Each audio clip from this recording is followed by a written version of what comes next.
প্ৰথম কথা হল যে আজি দুদিনমান ধৰি প্ৰতিদিন সংবাদ গোষ্ঠীতে এটা বাতৰি প্ৰকাশ কৰি আছে যে কোনোবা এজন আৰটিআই এক্টিভিষ্টৰ অকমান কথা দেখায় আৰু তাৰ পিছৰখিনি নেদেখায় অকমান কথা দেখায় তেওঁ কয় যে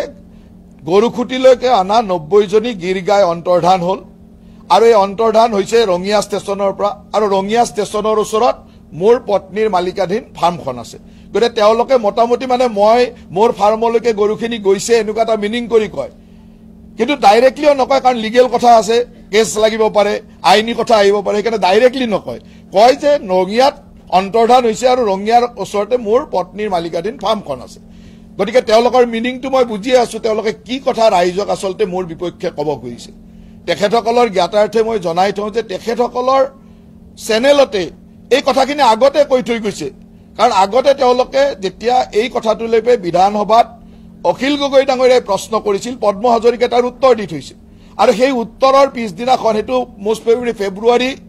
21 তাৰিখ হ'ব 2024 ফেব্ৰুৱাৰী 21 তাৰিখ হ'ব 22 তাৰিখে পদ্ম হাজৰিকাৰ এটা টক শ্ব' লৈ লৈছে তেওঁলোকে অভিমত অনুষ্ঠানত পদ্ম হাজৰিকাই কৈ থৈ গৈছে তাৰ পিছত আকৌ সেই বাতৰিটো কিয় এনেকৈ ইচ্ছাকৃতভাৱে বজাইছে তাতে আপোনালোকে বুজে যে তেওঁলোকৰ ইন্টেনশনটো কি মই আপোনালোকৰ হাতত এখন কাগজ দিছো এই কাগজখনত স্পষ্টভাৱে লিখা আছে যে এই 90 জনী গিৰ গাই কাক দিয়া হৈছিল আৰু কোনে কোনে লৈছিল 90 জনী গিৰ গাই ইয়াত আপোনালোকৰ 9 জন মানুহৰ নাম লিখা আছে আপোনালোকে সকলোৱে পাইছে এইখন আৰু এই 90 জনী গিৰ গাই কোনো ফ্ৰী লোৱা নাই সকলোৱে কিনি লৈছে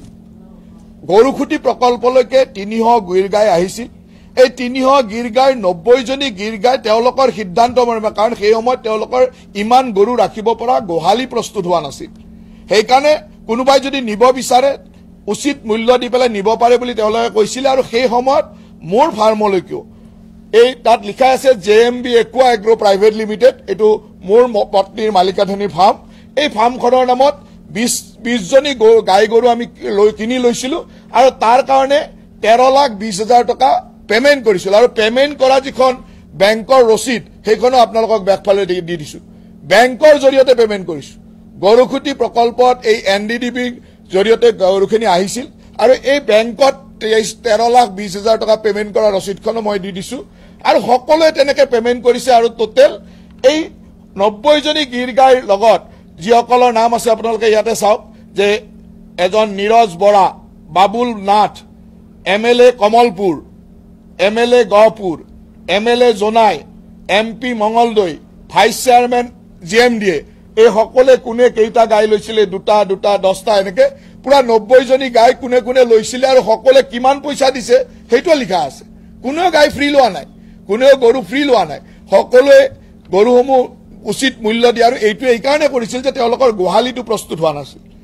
তেওঁলোকৰ ইমান গৰু 300 গৰু ৰাখিব পৰা গোহালি নাছিলে তেতিয়া এটা সিদ্ধান্ত ললে কোনোবাই যদি গৰুখিনি নিব খুজে নিব পাৰে গতে আমি তেতিয়া মোৰ ফাৰ্মৰ কাৰণে মোৰ পত্নীৰ মালিকাধীন ফাৰ্মৰ কাৰণে 13,20,000 টকা দি 20 জনী গাই কিনি লৈ গৈছিল এতিয়া এই ঘটনাটোকে তেওঁলোকে এনেকে এটা বজব আৰম্ভ কৰিলে যেন অন্তৰ্ধান হল মোৰ ফাৰ্মলৈ গুচি গল মোৰ ফাৰ্মত মানে ডাঙৰ কেলেংকাৰী হল এনেকুৱা ইন্টেনশনাল কথাবিলাক ক'ব নাপায় তেখেতসকলৰ টক শ্ব'তে এই কথাটো তথ্য সহকাৰে কৈ দিছে আজিৰ পৰা 2024 চনৰ 22 ফেব্ৰুৱাৰীত তেওঁলোকে এইটো বজাই গৈছে আৰু তেওঁলোকে উত্তৰ দি গৈছে তেওঁলোকে কৈছে যে এইকেইটা গাই অমুক দিয়া হৈছে তাৰ পিছত এই 2025 চনত আৰু কি ইন্টেনশনালি বজাইছে কি উদ্দেশ্য আৰু কংগ্ৰেছ দলৰ লগত তেওঁলোকৰ কি হনাপিটিকা কি উদ্দেশ্যৰে বজালে এইটো তেওঁলোকে প্ৰচাৰ কৰক যে কি উদ্দেশ্যৰে বজাইছে গতিকে মই স্পষ্টতাৰে কৈ দিছো যে এই 90 জনী গিৰ গাই সকলোৱে কিনি লৈছিল আৰু ময়ো তাৰ ভিতৰৰ মোৰ ফাৰ্মখনো তাৰ ভিতৰৰ এখন মোৰ কোম্পানী মোৰ পত্নীৰ মালিকাধীন ফাৰ্মখনে গাই 13,20,000 টকাত কিনিছিল